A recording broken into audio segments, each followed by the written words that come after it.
One quiet moment with my CEO changed my. The first warning came before she touched me. A pause. Too quiet. The kind that tells you something irreversible is about to happen. When the CEO stepped closer and raised her hands toward my tie, the room seemed to hold its breath. Her fingers brushed the knot at my collar, calm, precise, and suddenly I was aware of everything. My pulse. The glass walls.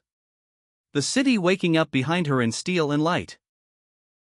I didn't know then that someone was watching us through the hallway cameras. And that this moment would follow both of us for years. My name is Daniel Brooks. Back then, I was invisible by design, a mid-level analyst in a Chicago firm where people like me survived by staying quiet and working late. My life was numbers, deadlines, and the constant fear of being replaceable. She was Eleanor Grant. CEO. Untouchable. A name that shut rooms down. That morning was supposed to decide my future. One presentation. One shot. I hadn't slept. My tie was crooked no matter how many times I tried to fix it. I stood alone in the boardroom, rehearsing lines under my breath, when the door opened. Eleanor walked in alone. No assistants. No armor. She stopped when she saw me struggling. I expected a comment. A cold glance. Instead, she stepped closer. "Hold still," she said quietly. Her hands fixed my tie. That was it. No smile. No flirtation. Just a human gesture in a place where humanity was usually expensive. But it shook me. Not because it was intimate, but because it was kind. She leaned in slightly and whispered, almost to herself. People break under pressure when no one notices. Then she stepped back. Wall restored. The presentation went better than anything I'd ever done. I didn't rush. I didn't panic. For once, I felt seen. When it ended, Eleanor nodded once. Just once.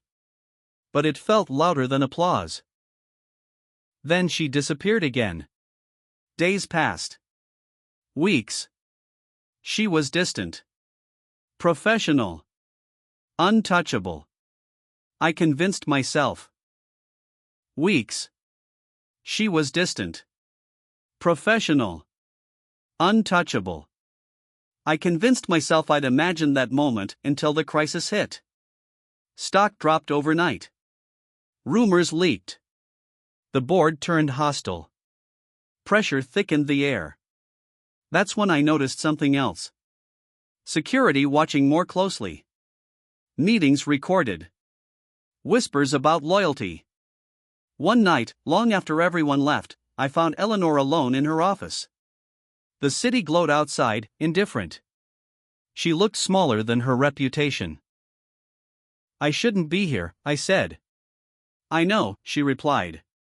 "Sit anyway." She didn't talk about profits or strategy. She talked about loneliness. About how power isolates. About how every decision costs someone something, and how heavy that gets when you're the one holding the knife. I listened. Not as an employee. As a human being. From that night on, she trusted me. With work. With decisions. With silence. Nothing crossed a line. But everything changed. The company stabilized. The board backed off. And then, just as suddenly, Eleanor announced her resignation. Shock everywhere. When our eyes met across the room, there was no tension left. Only peace. Weeks later, I received a handwritten note. "You reminded me that leadership without kindness is just control. Thank you for seeing me when it was easier not to." I keep that note in my desk drawer. Because some moments don't become scandals. They become anchors. And sometimes, the thing that changes your life isn't what you take. It's what you choose not to.